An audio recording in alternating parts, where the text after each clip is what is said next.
I just now got out of the hospital. Last Monday, I had an old employee we let go on Friday come in. Now, this is not unusual, as people generally forgot things when they leave. I asked him what he was doing here. He said he needed to talk to me about what happened. This guy was let go for budget reasons. Simple as that. We cut 5 employees, and he unfortunately made the cut. I informed him that there was no real reason why he was let go. Just a business decision, and that we would have glowing letters of recommendation for him, will not interfere with unemployment, and will actually give good references for everyone who called. This point he claims it's bullshit and gets hostile. I try to calm him down, as does many other workers nearby. His friend tried to say he would take him to lunch and pay. Basically, everyone knew he needed to leave at this point. He seemed to calm down, but then pulled out a pocket knife and stabbed me in the stomach. I did not even realize I had been stabbed yet as I saw the knife and reacted. I grabbed his arm and held it firmly.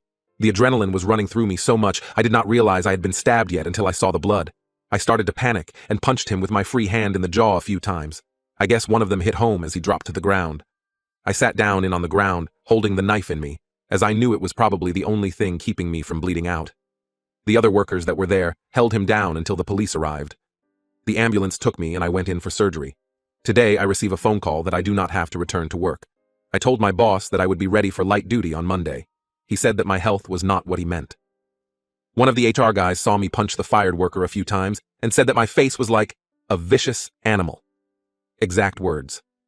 I told my boss that this was to be expected when fight or flight kicks in. He agreed with me and said that he wished he did not have to do this, but that everyone who got physical with the former employee will probably be let go pending a review by legal. This will make me lose my insurance. I am worried about continuing medical issues.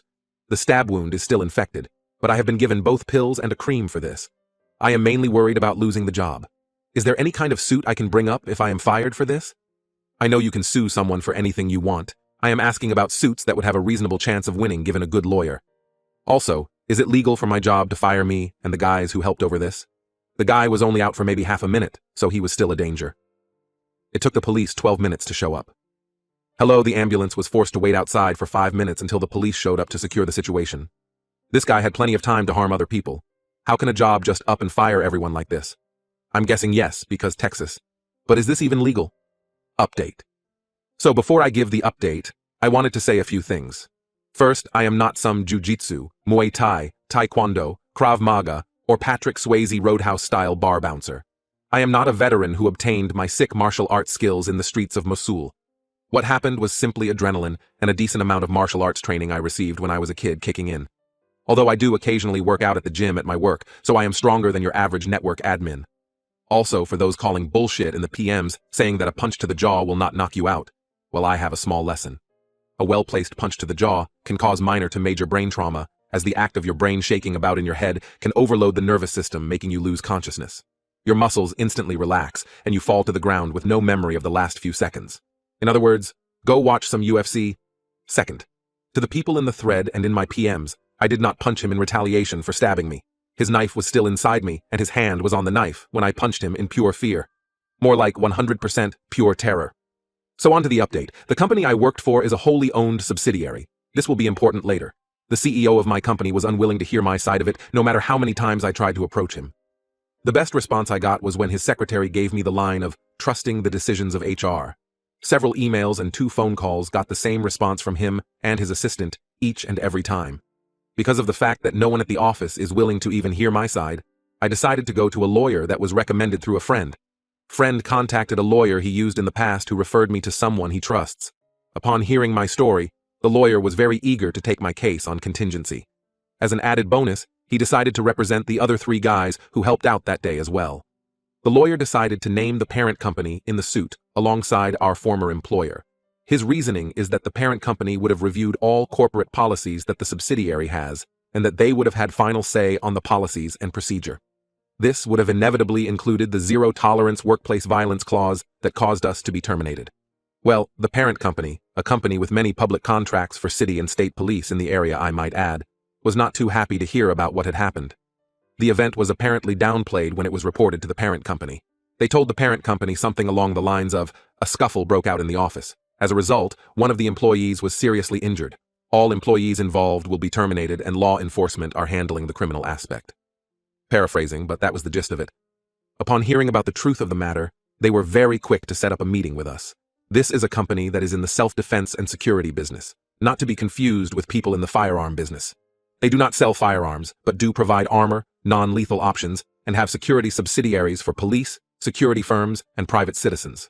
Given the nature of their business, they know full well the damage that negative press could do if word got out that one of their subsidiaries fired a guy who fought for his life. This was the PR nightmare that gave us the edge in the negotiations. The subsidiary I worked for is not in the self-defense business. They are a security monitoring firm that only handles corporate contracts, so they were not worried about that kind of press like the parent company was. Upon hearing the full details of what went down that day, the parent company went into panic mode.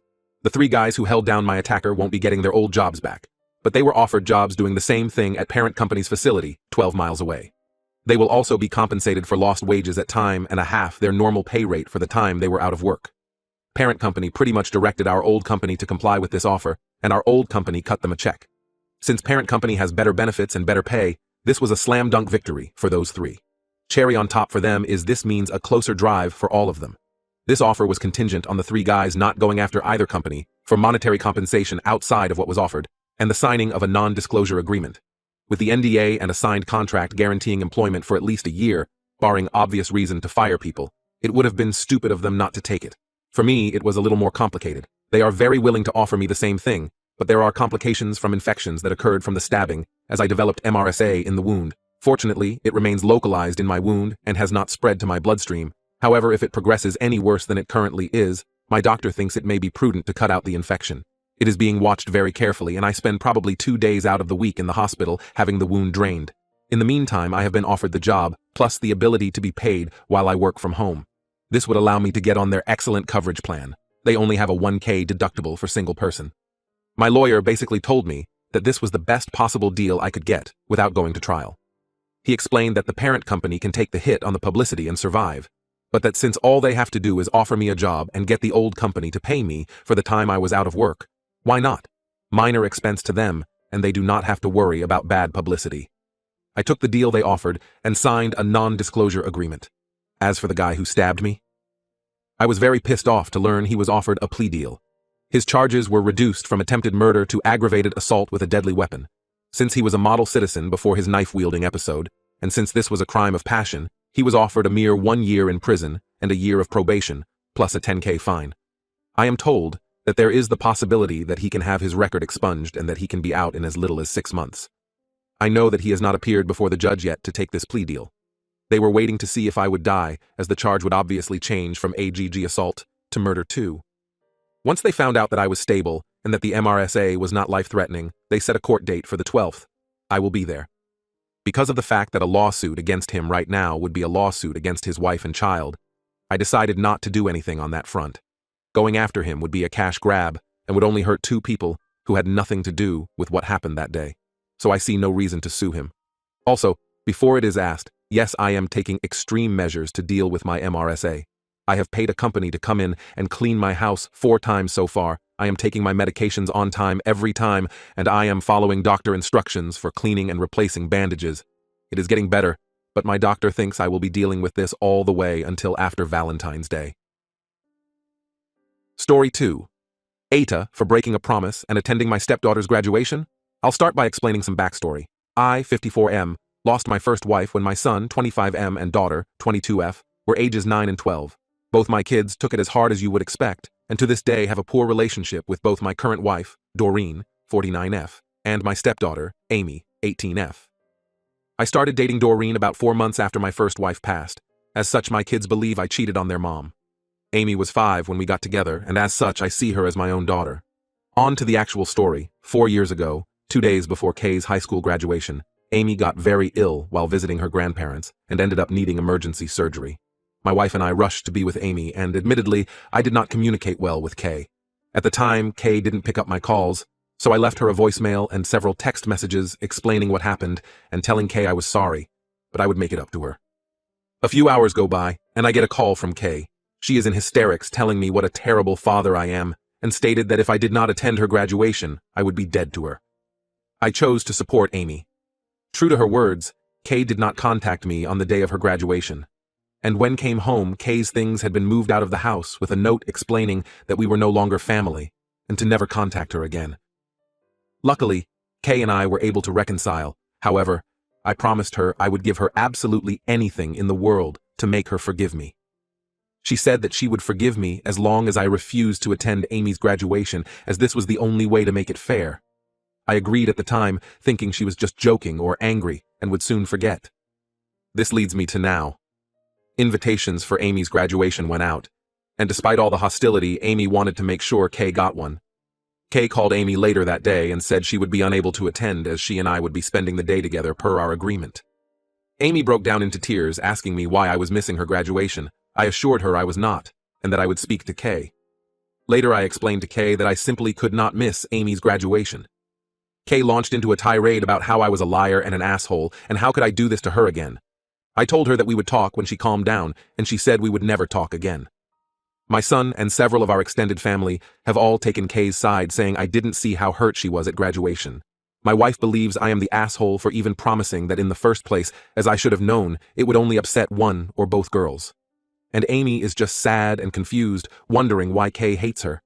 I know keeping my promise and not attending Amy's graduation is probably the only way to salvage my relationship with Kay, but no matter how I look at it, I would feel like I'm punishing Amy for having a medical issue. So am I the asshole? Edit to add some relevant info. I never cheated on my first wife. Your accusations are honestly tiring and disgusting. Amy's bio father was never in her life. I am not Amy's biological father. That wasn't ever even in question, as we are not the same race. Amy had appendicitis. She was staying over 4 hours away at her grandparents' house. At the time that we left, the only info Doreen's mother would give us was she passed out and wouldn't wake up. My daughter was moved out of our house for about a month and a half, after which we made up, and she returned to live with us for another 2 years before going away to school. I did not believe Kay when she said she wanted me to miss Amy's graduation, as it seemed like a ridiculous request. Despite what you all may believe, our relationship was fine after this event. We were in near daily contact, and she would frequently visit us. Update. I wasn't sure if I wanted to post an update after the reaction I got last time. I can stomach death threats against myself, but directing such hatred toward my children was truly disturbing. But the graduation has come and gone, and I thought I should share how it all went down. I'm sure most of you will be displeased. Amy was mad at me for a few days, but we have a strong bond, and she quickly got over it. The saint that she is said she would understand if I wanted to miss it to make it up to Kay. I told her I wouldn't do that to her, and reassured her that she has done nothing wrong. As for the elephant in the room, Kay, she and my son live in the same city and work in the same field, so they're as close as ever. My son and his partner were giving her a lot of emotional support at this time. In the end, she decided not to attend Amy's graduation, but sent flowers and a card with my son. There were a lot of nasty messages directed toward her, which I feel is completely unacceptable. She isn't mean or vindictive. She is a smart, very kind, very empathetic woman. She made a bizarre ultimatum. As a confused and hurt teenager, I certainly don't think that makes her a bad person.